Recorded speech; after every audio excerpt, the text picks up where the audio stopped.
ఈరోజు శాసనసభ నడిపినటువంటి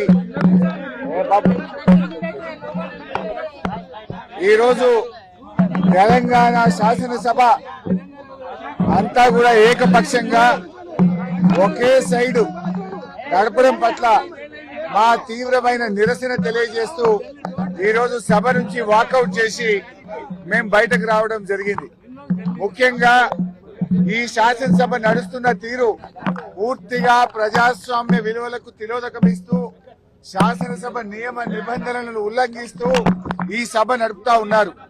మొన్న బీఏసీ మీటింగ్ కు గంటన్నర సేపు ఆలస్యంగా వచ్చారు. మేమంతా పోయి కూర్చుంటే గంటన్నర దాకా బీఏసీ మీటింగ్ కు ప్రభుత్వం రాలే.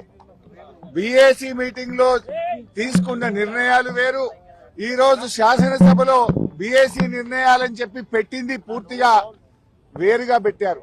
బీఏసీలో 7 రోజులు అసెంబ్లీ నడుపుతామని, తర్వాత మళ్లీ బీఏసీ పెట్టి ఎన్ని రోజులు జరపాలో నిర్ణయిస్తామని బీఏసీలో నిర్ణయం జరిగింది.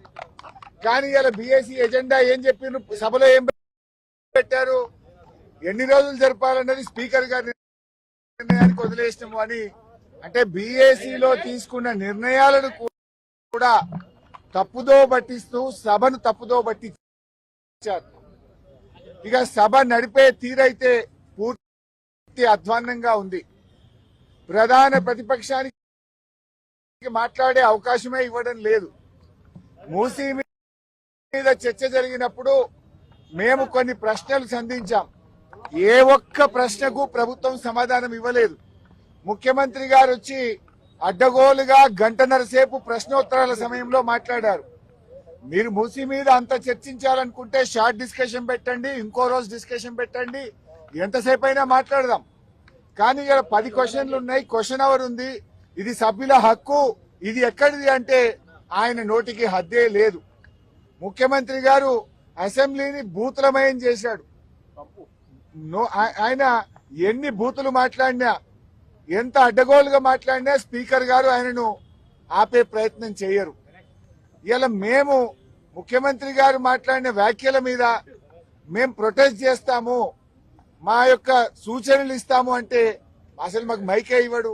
మాకు మైక్ ఇవ్వకుండా ఇంకొక విపక్షానికి మైక్ ఇచ్చారు, సంతోషం. మరి ప్రధాన ప్రతిపక్షానికి మైక్ ఇయ్యారా? అంటే మీరు సభ ఏంది, బీఆర్ఎస్ పార్టీకి మైక్ ఇయ్యము, బీఆర్ఎస్ పార్టీ మాట్లాడొద్దు అనే పద్ధతి ఉంటే మరి మేము సభకు ఎందుకు రావాలి?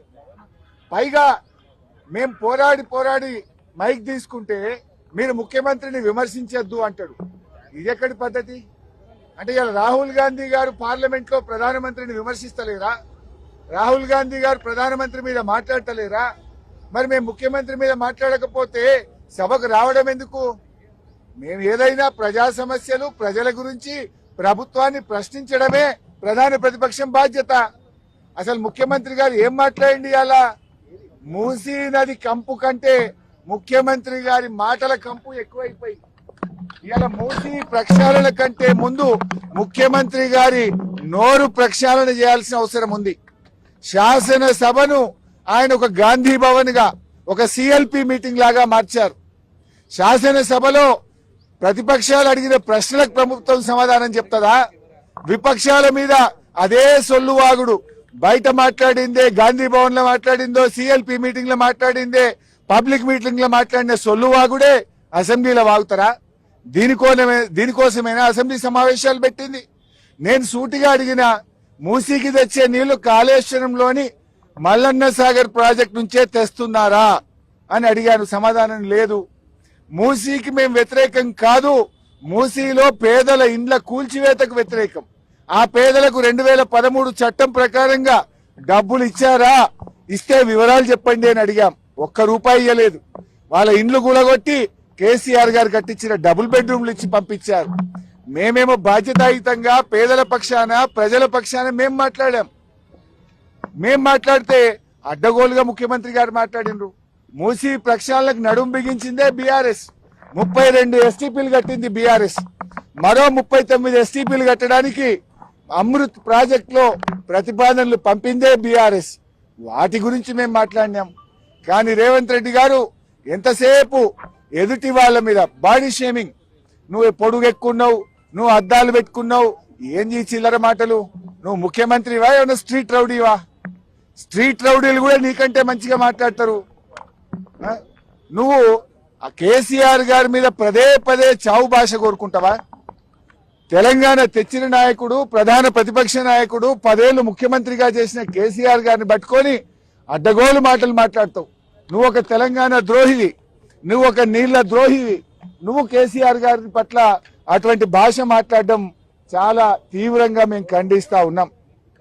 రాహుల్ గాంధీ గారు పొద్దున్న లేస్తే రాజ్యాంగం చేతిలో పట్టుకొని తిరుగుతాడు. ఇక్కడేమో అసెంబ్లీలో రాజ్యాంగం ఖూనీ అవుతా ఉంది. ప్రధాన ప్రతిపక్షానికి మైకే ఇవ్వడం లేదు. అందువల్ల మేమందరం కూడా ఇక ఈ శాసనసభలో కూర్చున్న వేస్ట్, మైక్ ఇవ్వకుండా ముఖ్యమంత్రిని తిట్టద్దంటాడు.